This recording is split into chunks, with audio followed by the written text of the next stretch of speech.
welcome to the podcast. Welcome to the show, to the live show here at NUFC Talk TV, the American Max Show. It's only three of us, so I guess I would be the only natural. I'm not even born in America, so I guess there's no. This is the fakest American show you're ever gonna get. But I see Farmer in the chat. Farmer, if you're not busy, man, you're American, so come on. I'll drop you the link here in the chat if you're willing to come on, brother. We'll have a chat and have some good conversations of the latest news surrounding Newcastle United. It was lovely, by the way. Shout out to Benjamin Maven. He's from Pittsburgh, and we just met his granddad Jordy and his dad Jordy as well. It was lovely to see them, and who knows, maybe in the future we'll have a sit down talk with them, because there were some two lovely gentlemen. So it was great, and of course Levi was there as well. So imagine 4 generations of two fans in America. Do you guys hear me good? I see my little Wi-Fi signal. Okay, my little Wi-Fi signal's kicking. So, but anyways, let's get started, ladies and gents. Welcome to the American Max Show. We got news, of course.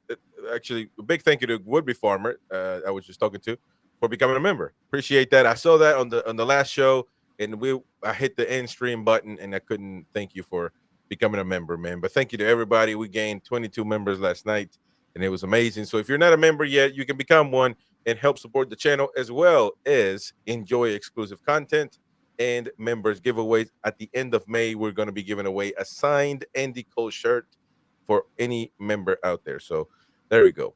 All right, hit the like, subscribe, do all that. Let's get to at least 100 likes, so we can get to as many as we can and get more Newcastle fans on the channel. Okay, folks, how are you? Ian, nice to see you, man. We missed you. Oh, no, you were here last time. I was here last week in the hospital gown. Yeah, man, yeah, but that's dedication, brother. Dedication, man. I appreciate it. I'm surprised you remember it with all the sedation you'd been under. I don't, apart from the actual sedation and the knocking out bit, I'm what they call opiate resistant. So I'm resistant to frigging painkillers like morphine and oxycodone, and so I've been in absolute agony all week because I haven't been able to take any. You remember the 60s then? No, no, because I wasn't born until 69. I was born in 1969, so I don't remember them. Always say if you can remember the 60s, you weren't there. You weren't there. I wasn't born until like January of 69. Hey Dennis, how are you doing? Hey, how's it going? So you're a youngin' then. I was born when Kennedy, just right after Kennedy was inaugurated. Yeah, no, it's the grey hair. It's been a Newcastle. I was there when he was assassinated. Well, wait a minute. You were there? No, he wasn't. Ain't no way.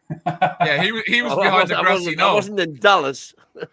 he was behind the grassy knoll. I was in the world when he got assassinated. I tell you a funny thing about that, saying I wasn't in Dallas. My mother, God bless her, when the men first walked on the moon, it was just amazing, and the whole watchword spellbound on TV and all that. And I went to see my pal in Florida a good few years ago now. And we went to Kennedy Space Center. So I was there, touching the moon rock and beside Armstrong's helmet and whatnot. And I took a photograph with me reflected in Armstrong's helmet.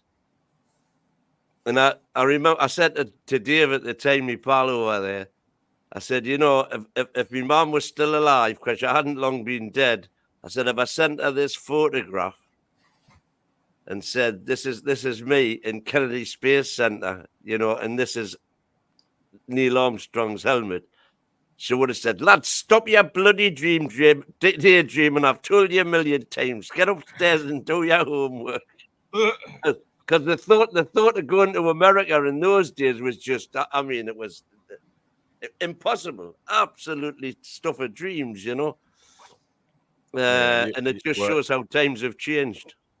You weren't saying that when you guys came over 300 years ago and took over, or more than that actually. No, I'm just playing. Okay, so welcome, Farmer man. Lovely to have you on, brother. Good to be here. Thanks. You've been a supporter of the channels, and it was. I keep saying this is 5 people were watching us, and 3 of Yeah. those were in my household. I think you were like 16 years old, Chris. Yeah, I know, man. But all right, let's talk about the tune, gentlemen. You know, this big news on Ramsdale have come out yesterday and today, a little bit on that. But I want to get your take on the goalkeeper. You know, is it a position that we need to be worrying about? Maybe Newcastle, if this is true, they are maybe investing for the future type thing. Pope is not old either, but they're probably about the same age. I'm probably wrong. I don't know, but Ramsey's a bit younger, I think. yeah, a bit younger. So maybe they think Ramsdale is better than Pope. But what is that injury Pope has? We don't know how serious that could be in the future, right? We have no idea. Right. There it is. That's what it boils down to. It boils down to how bad a dislocated shoulder injury for a goalkeeper is going to be, and if it's going to be recurring. We need somebody to stand up. We've said this before on the Fridays when I've been on here. Dubravka's a good stopper. You know, he's brilliant at stopping shots and everything. He just doesn't command his box. So we need somebody that can command that 18-yard box, and the defenders have some faith in him. You know, it was a game. Yeah. Was it last week? There was, you know, the ball was coming in. Dubravka was going for it. He could have got it, but the defenders had no faith in him whatsoever, and they were doing all they could to stop him from getting the bloody ball. So, you know, he's Dubravka's a good stopper, but yeah, I think we're going to need somebody to be a number 2, and even possible number 1 if Pope gets hurt again. Because I think if Pope gets hurt again with that shoulder, that's it. That's his career over, especially in the Premier League. He was 26 last week, so he's considerably younger than Pope, actually. Anybody who's a serious Toon fan, I would think, or just that follows the Premier League, would know that the defense is better with Pope. They know he reads the game better. It's a better fit. I don't know if Dubravka could ever get that with our defense. I doubt it, but everybody knows that. And anybody who's played the game understands that there is a feel out there. There's a culture on the field. There's a culture in the dressing room. There's a feel. And I think Pope has it with this team. I mean, we saw some incredible communication between the team last year. How many clean sheets did he have? And how many games where he only gave up 1 goal? That's the whole defense. And that whole defense, that bleeds over to the whole team. The whole team feels better when Pope's out there. And that's the thing. It was the whole defense. And the trouble is, whereas you're comparing all of Pope's stats with that settled defense, the back 5 played virtually the whole season unchanged, as opposed to the defense that Dubravka's been playing behind, where there's never been the same defense 2 weeks running. Yeah, it changes constant. It changes because of all the injuries. Trips has been in and out. Share's been mainly in, to be fair, but been out. Botman's been more out than in. Lascelles, Kraft, we've pretty much ran the whole gambit on that. They've all been in. And not only that, we had a fantastic midfield last season as well. So before they even got to the defence, they had to get through the midfield. Yeah. And the midfield this season has been like knife through butter. So all this comparison of Pope's statistics with Dubravka's statistics, you can argue whether one's better than the other or anything. But Pope would not have done as well this season as he did last season if he'd had all the changes in front of him and the weaker midfield in front of him, which Dubravka's had to face. That's all I'll say. But I mean, the jury appears to be out. You know, a lot of people, a lot of Toon fans are anti-Dubravka just because he went to Man U to try and further his career. So they've never forgiven him for that. which is why the knives are out for him. No, Whatever, it doesn't matter. Listen, if we can get Ramsdale for 15 million, that's a snip. Well, Because it is, but I mean, do you think that my argument for not selling Pope was, you'd be very lucky to get 5 million for him, and you're not going to buy as good a keeper as Dubravka for 5 million. Stick the extra 10, and if you get Ramsdale for 15 million, you're getting an absolute bargain there, I think. Despite the fact that he himself said, these are his words, I have difficulty concentrating for 90 minutes. Who said that? Ramsdale said that himself. He did? He My did, wife used to say that, but that was a different story. Well, apparently, because all these rumors, a lot of people on Twitter went and a lot of people that supposedly are in know said, well, Ramsdale is going to join Newcastle for this and this and that. And I believe other big media outlets have also said this. And he tweeted something along the lines of news to me. Yeah. Because obviously kind of implying that he doesn't, I guess it's good to know because I didn't know anything about it. Right. But even though if it is looking to be true, he's lying because obviously they're not. He has to have the yes or nay on this situation. But my point is, before this season, a lot of people. He's been rumored for a while now, before the season started, and so some people at the time, I remember, they weren't too keen for this move. Obviously, with Pope's injury, we didn't know that was going to happen. But what do you think specifically on the goalkeeper? Forget the price. Do you think that he can be somebody to take the number one spot?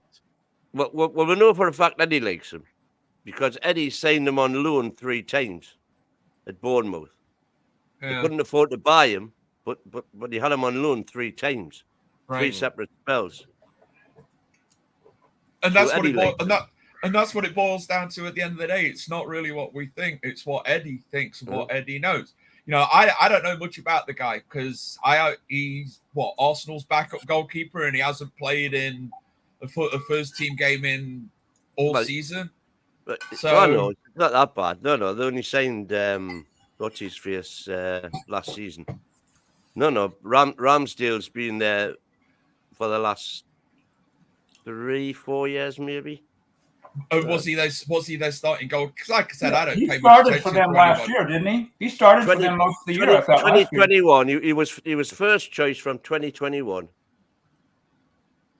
He's played 78 games for them in. So when I think he joined them in the winter window. So, 2 full. He's got more than 2 full seasons under his belt.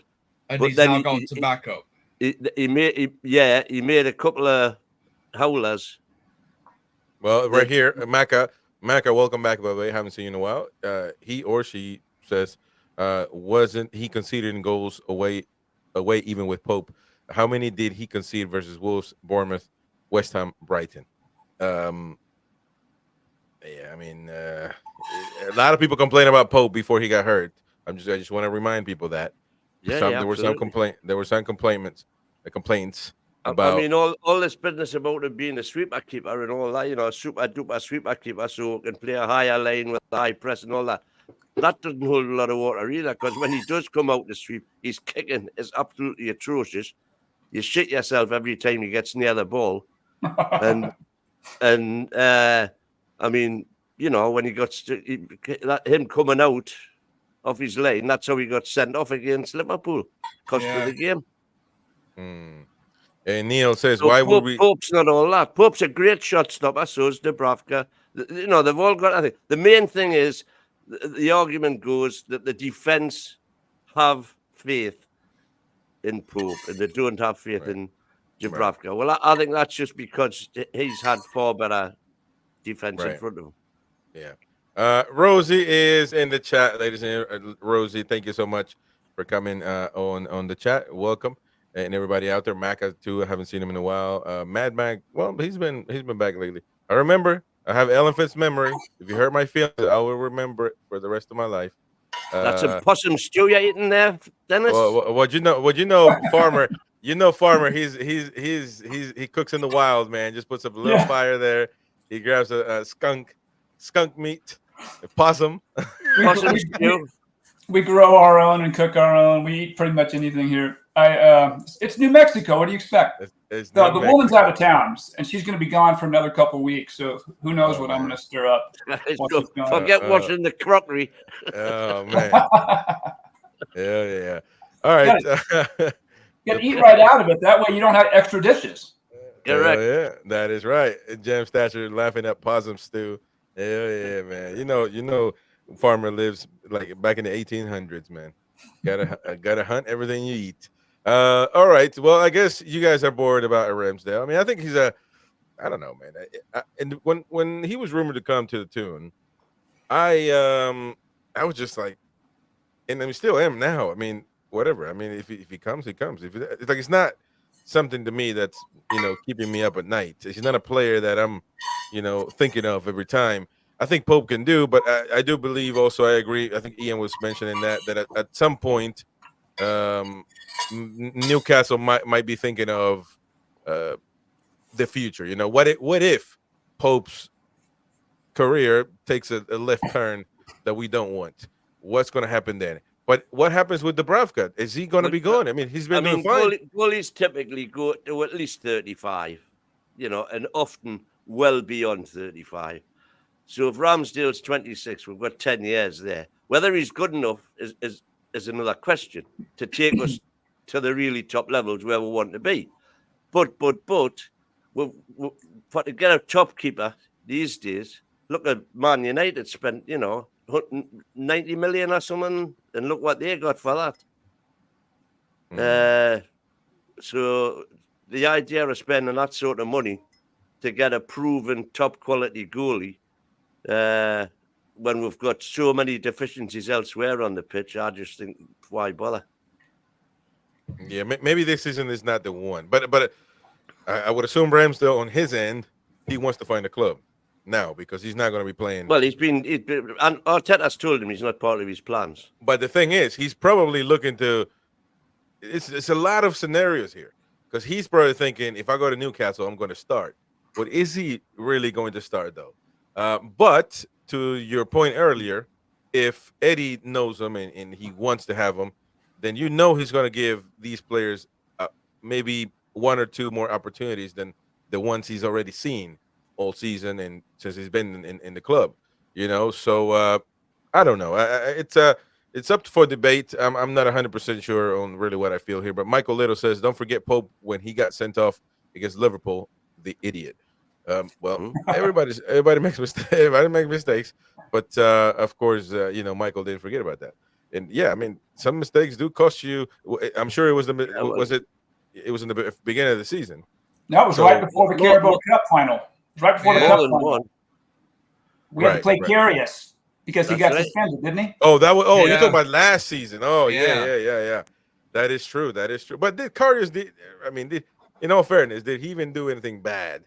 He didn't lose the game for us. I don't think he lost the game for us. Right. So, but I get it. I get Michael's point. Who's that keeper that Dallas had last year? I can't remember his name that didn't play this year. Dallas. No. But did I say Dallas? Yeah, you said Dallas, man. Yeah, this is getting way too American for some British folks liking. Manchester United. It's basically the Dallas of the Premier League. The Dallas Cowboys. Yeah, the Dallas Cowboys of the Premier League. De Gea. De Gea, that's who it was. What did he end up doing this year? Nothing. He's doing nothing. He hasn't got a clue. And I put it on our group chat. I said De Gea for the Tune, and some I think GR didn't like that one, but some people don't. But let me tell you something. If the issue is you're trying to find out what's going on with Pope's injury, you don't know for sure. Why not just get somebody free?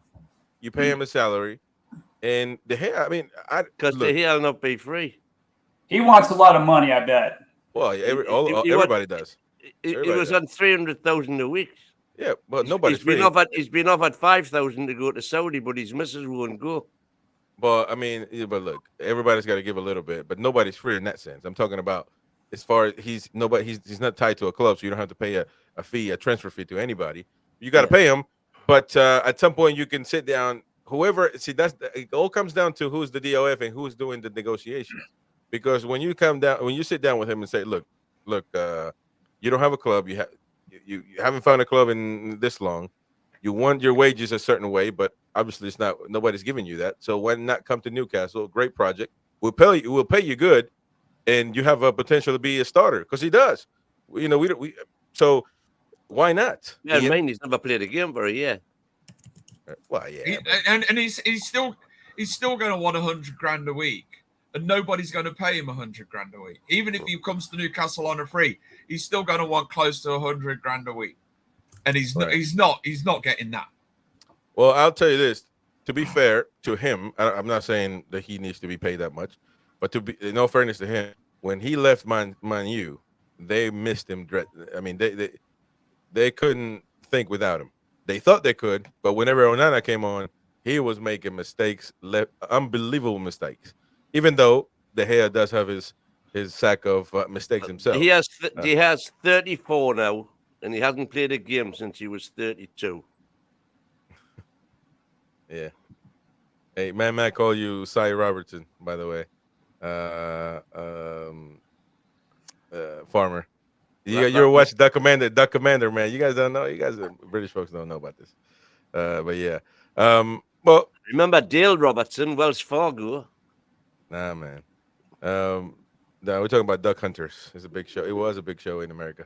Okay, well, I guess that's not. By the way, I saw this on the internet and I thought it was unbelievable. I don't understand the point of these pundits that get on TV and say this stuff.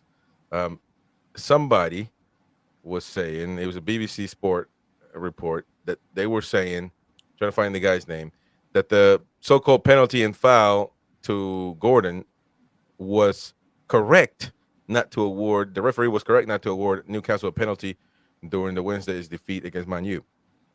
They're saying Sofiane Amrabat stepped on the heel of Anthony Gordon as he ran into the box late in the first half. And I mean, I'm trying to find the explanation. I mean, okay, so right here says the verdict, which has been seen by BBC Sport, one of the panelists believed that the left foot of the defender impedes the attacker on the back of his heel, but it was not good enough to warrant a penalty. I mean, well, I never understand that. If you see a foot in the back of somebody's Achilles in the penalty box, what else do you want? He also had his hands on his back. Yeah, that's true. Yeah, so it could be a push. And it ripped his sock. It was a. I mean, it's ridiculous. It was a penalty all day long. You know, and we on the match reaction, we didn't. The thing was that the VAR wasn't looking at that foul. The VAR was looking at Casemiro going across him, right, possessing him.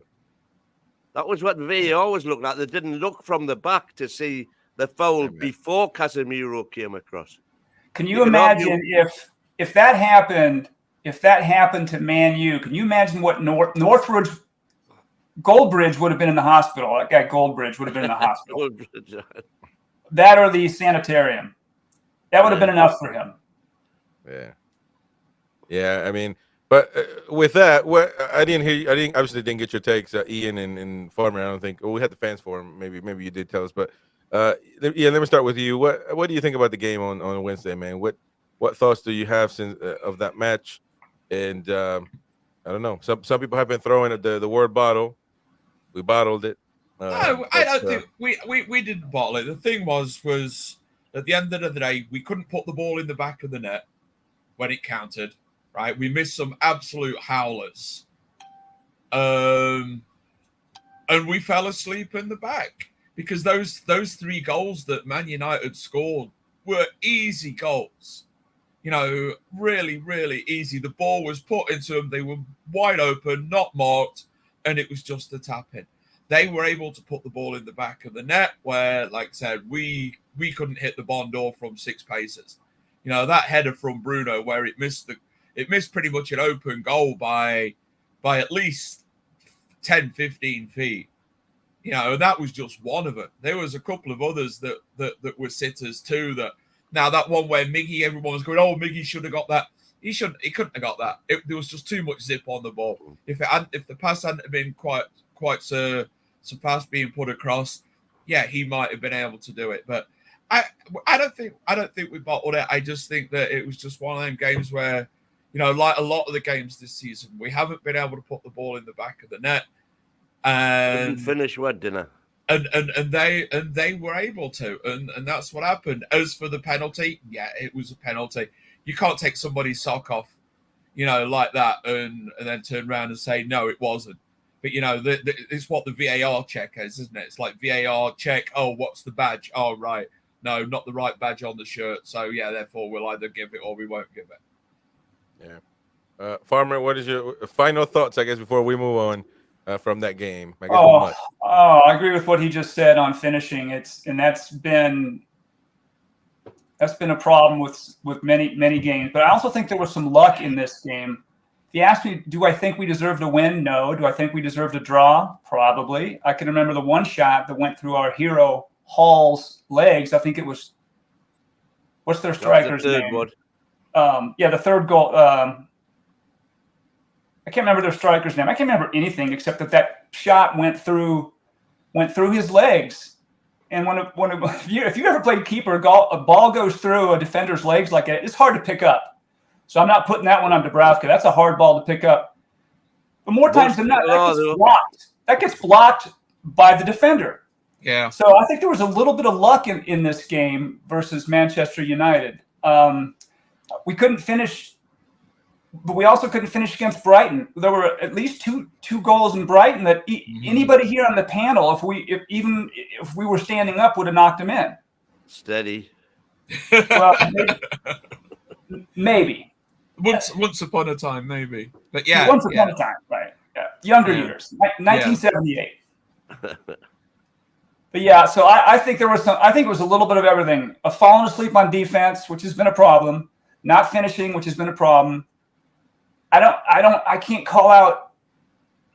Well, it's easy on hindsight to call out Eddie Howe on tactics, because if whatever tactics he's deploying works, then he's great. If they don't work, then we say he picked the wrong tactics. Well, yeah, no shit. But my take on that is, I thought Ten Hag did a job on Eddie, because he did exactly the same as he did in the cup final. He flooded the midfield, 2 banks of 3, either side the halfway line, stopped us playing through. But. And I also didn't agree with the lineup. I thought, the lineup could have been different. However, the lineup that Eddie picked and the game plan that we went with should have won us the game. Yeah. That lineup and those tactics that Eddie used produced countless chances. It's not his fault that nobody finished for dinner. Yeah. And it's not his fault that Trippier has a nightmare, letting them in for the first goal, unmarked. Right. Hall, if you like, could have done better on the third one. That Manu is completely unmarked because the whole defence runs away from him for the second one. You're not telling me that's someone that he coached. That's defenders making mistakes. Yeah. So... there's nothing that he can do about that. Once they're on the pitch, it's in their hands. Yeah, I can agree with that. But I agree with Erwin. I think, we had the chances. We were creating chances. We just, like I said, we just couldn't put the ball in the back of back of the net to save our lives. And that's been a problem we've had, by the way, for 2 seasons now. Last season and the season before, if we'd, like I say, finished with dinner, would have had probably 20 more points than we did have. Right. I'm not talking about half chances. I'm talking about clear cut chances. Right. We're missing a poacher centre forward, because I think he would have, somebody like, if Wilson had been on, he would have put the ball in, because he would have been where he was supposed to be. But anybody, and Isak's been playing a blinder, scoring goals. Gordon's been scoring goals. It's just everybody else. It's our traditional goal scorers that are having problems hitting that back of the net. One thing that surprised me the whole time that was driving me nuts is that we just wouldn't shoot from outside the box. We haven't done that all season. And the one genius, and literally and also sarcastically for all the other players that shoots scores. Hole at the end. Yeah. So just keep doing that. If you can't penetrate the defense or the defense, just try to do something else, man. I mean, we can't have players that are too robotic. We need to be thinking on your own, and obviously the plan is not working. They do something different. I would tell you, when Joe Linton came on, he looked different, and maybe a missing piece. That we needed. He almost scored once, a header, that I can remember. So but look, I guess we have to move on from this game. It is what it is. Water under the bridge, sadly.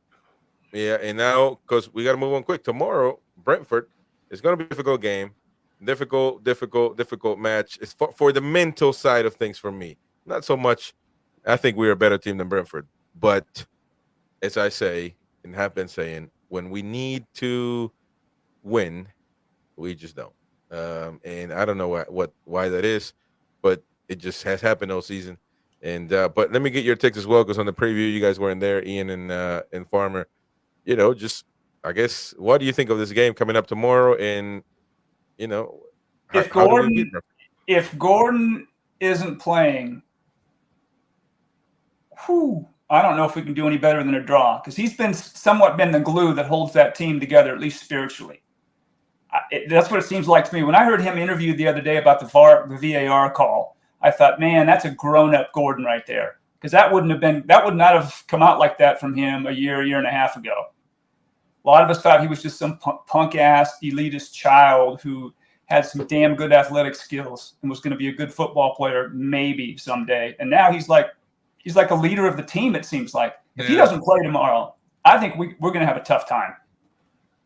Is there rumors that he's not going to be playing tomorrow? I've seen it online saying that he with the Achilles, but saying he's hurt. It's not that critical actually when you think about it, because believe it or not, we've got a half decent bench at the minute, and Barnes would just come on and replace him. He's obviously not as good as Gordon, but he can still do a job, can Barnes? I hope you're right. It depends on where the team want to finish too. If they're really serious about finishing sixth, then we've got to get a result tomorrow and hope. Oh, I think that's serious. And hope Chelsea and Man U won't. Don't. Regardless, we're going to finish above Man U unless we lose and Man United win. But if we take the same points as Man U, then we're finishing above Man U the season. Yeah. The fact that we're finishing eighth, regardless, with the team that we've had, with the squad that we've had, with all the injuries, with the way that we've played this year, if we finish eighth, I have no problems at all with us finishing eighth this season. I honestly, a couple of months ago, I wasn't expecting us to be better than 10th. So for us to be finishing, top 8 again this season, building, bringing new players in, having Tonali back, bringing in a couple of central defenders, bringing in somebody else on that right wing that can help. It's that springboard for where we should be this time in the 5-year plan. If we had this season last season, and then went to last season's this season, nobody would be. No. Everybody would be absolutely cock-a-hoop. Yeah, absolutely. And I think that's what it is. We're building a team. We're bringing it. Have to bring in new players. We've still got half our squad is still there from Bruce. We've got to get rid of that deadwood, bring in some new players. It's going to take time.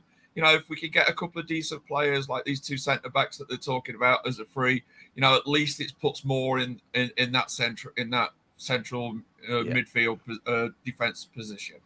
Get a winger, and our midfield strong enough.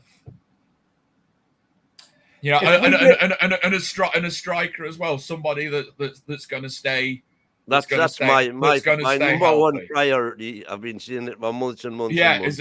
is a healthy striker.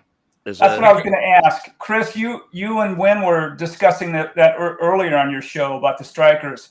If we get a striker that can do what Wilson does when Wilson's healthy, I would bet we'd be happy and we'd be ecstatic to have Isaac basically be a thorn in the side of the opposing manager, not knowing whether he was going to play on the wing, whether he was going to play as a 10, whether he was going to play up front with the 4-4-2.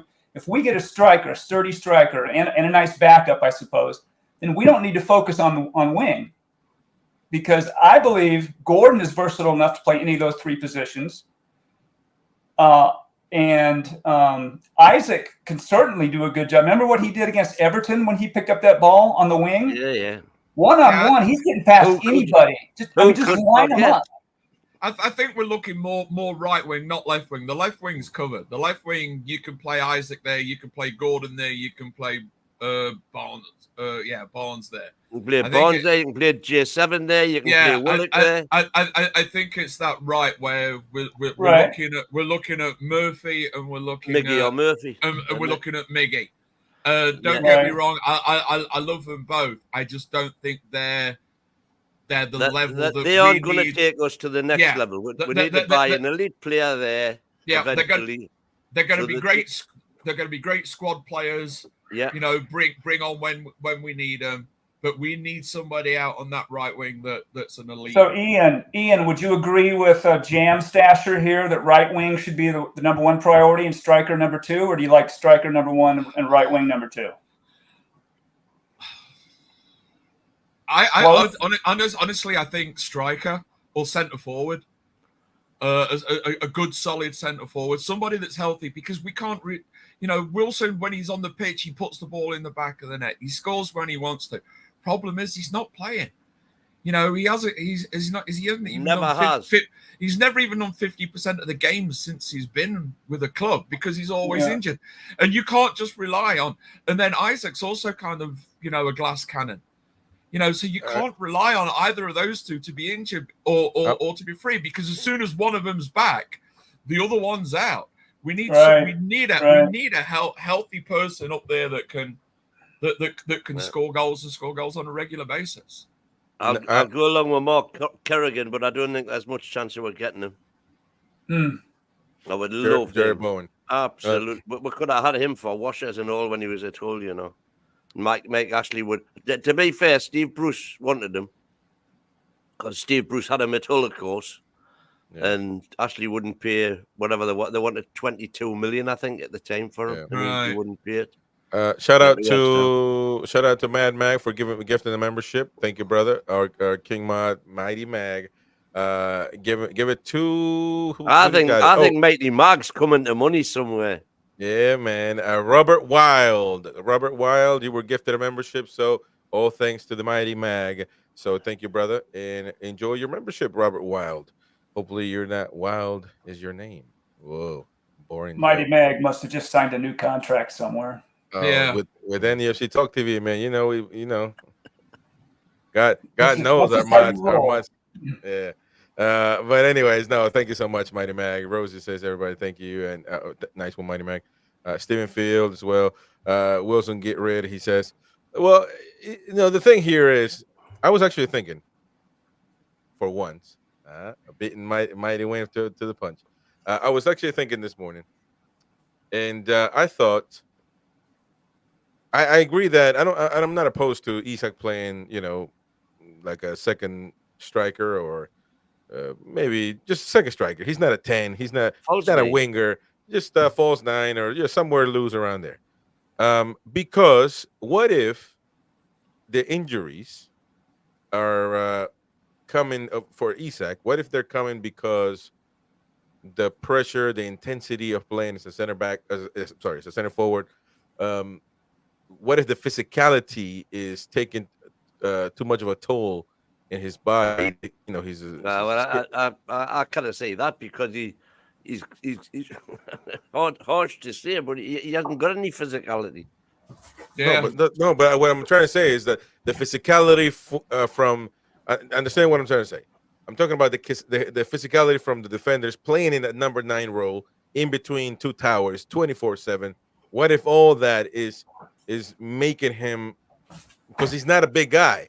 So what if he's getting hurt left and right or often, not left and right, not more than Callum Wilson, because he's playing in a centered role amongst where things get tough.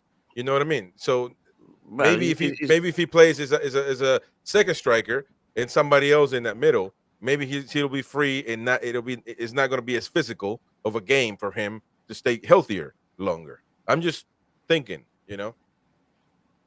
makes a change. Well, there you go. No, but I'm serious though. I mean, you would agree with me because you don't want him to be in the middle. I don't want to be in the middle because he's not physically built for it. But the thing is, he's not playing in the middle now. No, and he's still getting hurt. What do you mean he's not playing in the middle? He's not. What I say, he's not playing in the middle. Isak is playing in the middle, man. Come on. No, Isak, by and large, plays between the centre circle and the 18-yard line until he gets the ball. And then he moves forward. And that's what he's brilliant at doing. Taking the ball on a half turn, turning the defender and going on one of his runs and letting fly. Yeah, he's not a traditional centre forward striker. Yes, when we break quickly, when you've got the winger coming down and he's run down the middle to receive the ball and stick it in. There's no physicality involved there. He's a false 10. Yeah. He's a false 10 and a 9. He's a false also. But I mean, the kid's brilliant. I love him. Yeah, I think it's the physicality, man, because he does have to. He has to play in the middle all the time. I do think he does, because I mean, when you're attacking, that's where he has to be. You saw his heat map yesterday. Where was he predominantly playing? Isak. I wasn't looking at his heat map, but let me look at it right now. But I don't know. I'm just thinking that could be But if not, then so if he's getting hurt left or right and no solution, so what? Who was the guy? The beginning of the season, I can't remember if it was it Bournemouth? And he had a challenge with one of the players, and he knocked him down. The guy was bigger, and he ended up getting injured and missed a bunch of games. I can't remember who it was. But I was surprised. I was like, that's some pretty damn good leverage. He basically knocked down this beast. I can't remember who it was. Somebody in the chat might remember. Can you remember which game we're talking about? Oh, it was early on. It was a home game. Newcastle player, yeah. No, Isaac knocked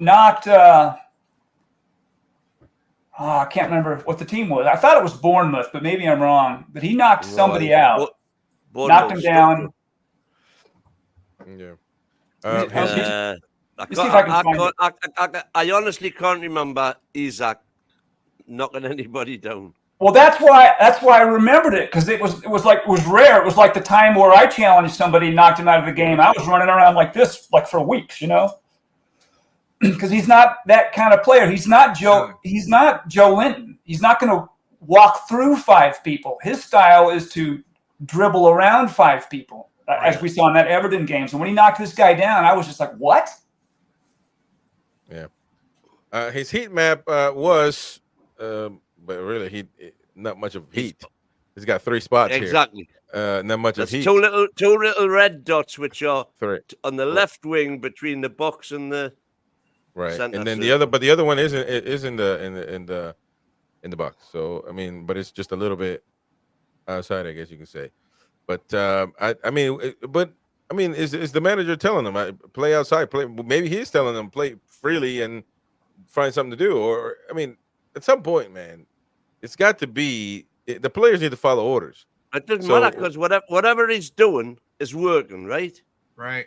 He's got 20 goals to prove that it's working. Okay, well then you complain about it. Stop him doing that. But what it doesn't then give us any other options. This is why we keep on going up on both sides, tippy-tappy around on the side of the box, looking for a way through because they know it's pointless putting the first ball into the box because there's not going to be no anybody bugger there to there. finish it off. Yeah, but we do it all the time, though. We do it all the time, exactly. Whereas when Callum Wilson's playing, they do get it over. But it has to be in order. Eddie Howe has to be telling them keep sending it up, keep crossing the ball, or else why would they keep doing it? And Eddie just watches that. Well, somebody's got to be. They're not crossing the ball because it's pointless. You'd just be giving the defense the ball. They're trying to pass the ball, but like you said, they're not. And then they come back, and then nobody's and then shooting. That's the trouble because our passing this season has been bloody atrocious. Right. They're not getting the penetration to get behind to get the ball over, and when they do get the ball over into the middle, there's no bugger in the middle to put the ball in. We're doing it when Miggy had his purple patch. It was working. He was cutting in and getting goals, and then Callum and Isaac were both getting goals from the other side.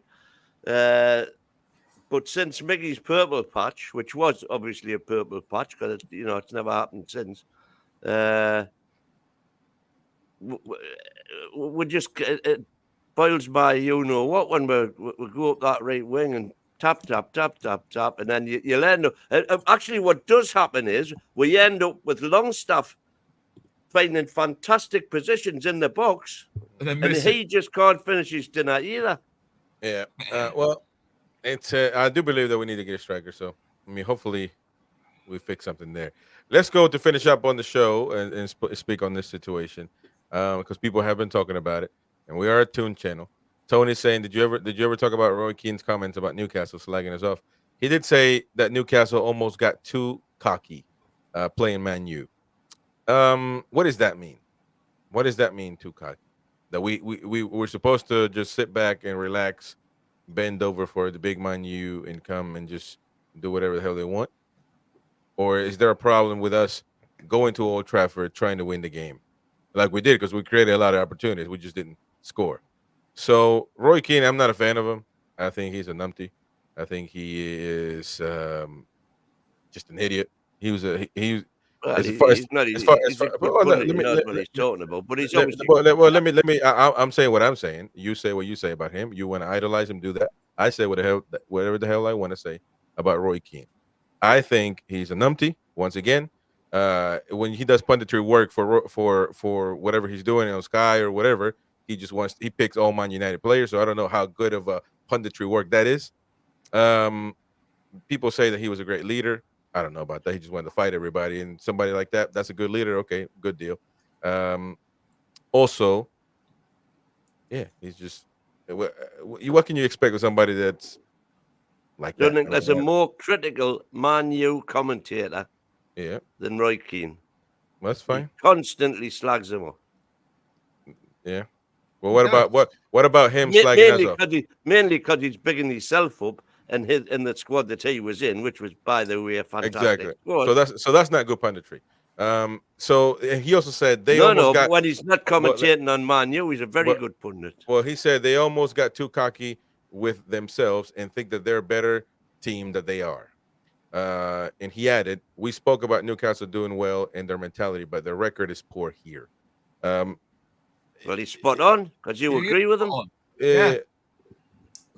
What's spot on about? We've been terrible at Old Trafford. Always. Well, not just Old Trafford. Big games, must-win games. We don't win them. He's not talking about big games. Though. He's not talking about big games. He's talking about which he said about Old Trafford. That's a stat. Perfect. But we got too cocky with ourselves and think that we're a better team than we are. Is that what is that what you two are portraying out there? Is that what you're saying, that we think that we are too big?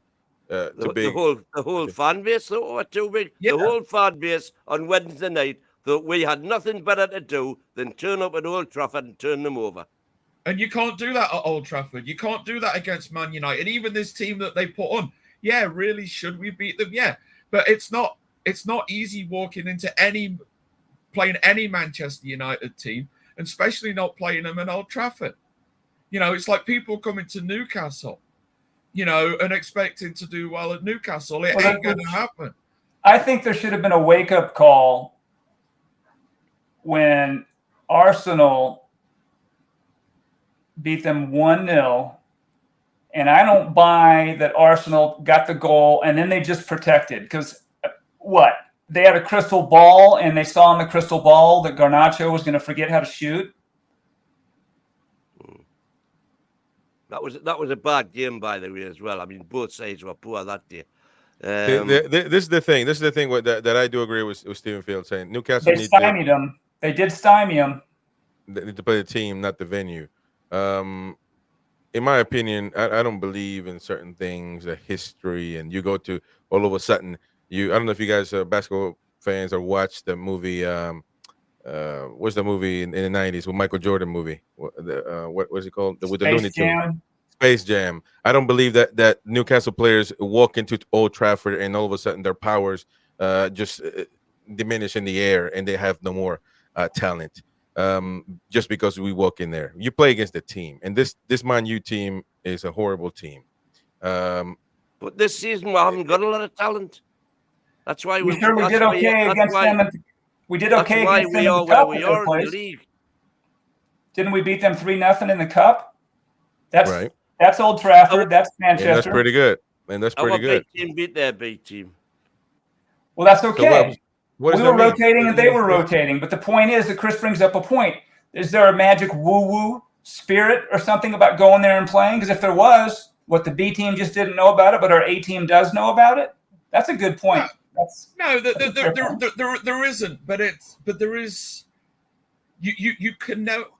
Even though Man U have played pretty bad this season, right? Man U have been a big team for, I'm talking decades. They've always had good players, whether or not the teams played together or not. Yeah. And this year, the team hasn't played together. But hang on, Ian. You're saying they've played bad this year. They've played that bad that they were only 3 points behind us. And that's exactly what I'm saying. That's exactly. But how can you say that, Derek? And I will say the same thing to Ian. How can you say that when you have been talking about injuries and injuries and injuries and injuries for Newcastle, talking about how it's an accomplishment almost to finish in Europe because of everything that's happened in our season, something that Man U has not dealt with at all. Yeah, no, they have. So how can you say they've got 12 of their first players out right now? They've had every team throughout the league this year has had problems with with injuries. Since we got to that point, and Man United is one of them. All right, none of them have had as many as we have when it comes to the amount of time that we've had players off. Exactly. But every team this year has been hit by right now. It's Man United's turn. Man United have been hit by a lot of injuries right now. I get lost because I don't know if we need to use the injuries as an excuse. One day we don't. One day everybody's got the same amount of injuries. I'm lost. They're not an excuse. I'm lost. I'm lost. They're a reason. Right. They're not an excuse. They're a reason. But you're saying that so all of a sudden Man U and every single other team in the Premier League has had the same battle against injuries than we have. No, right? So according to you guys, they haven't had as bad as we've had. Exactly, and they are a horrible team nonetheless, with good players, like you said, talented players and all that. That's so horrible. That's so horrible at the level with us in the league. We're both horrible. Let me ask you a question. We've done our share. Let me ask you guys a quick question about Manchester United, since we're talking about them right now. They have to go play a team that is probably going to show, I would assume, they're going to show up well because their manager is leaving. De Zerbi's leaving, correct? Brighton. Correct. Tomorrow's his last game. Is that a help for us? I think it is. I think Brighton are going to want to send him out, and Brighton are playing at home. And Brighton game anyway. And Brighton have played bloody well this season. They're actually, in my opinion, they're one of the teams that I was expecting to be. Yeah, they've underachieved this season. Sixth, seventh, or eighth, and they haven't. They've ended up being low, and look,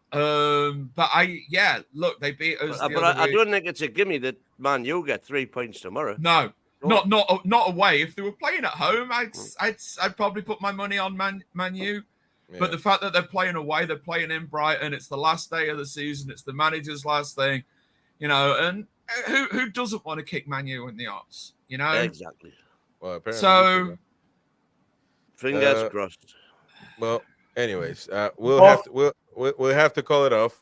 Give me your final predictions, Ian and Farmer, for tomorrow's match. Go ahead, Ian. 3-1 Newcastle. The Farmer. Whew. I'm gonna go 1-1. I'm gonna go 1-1. I got to do it. It's gonna be a draw. Manchester disunited. They're gonna draw. Both teams are gonna draw. We're gonna get 7th. We're gonna finish above Manchester United on goal difference. And unfortunately, we finished above Man U. Then we'll finish below Chelsea. Well, that's fine. They deserve it. They deserve it.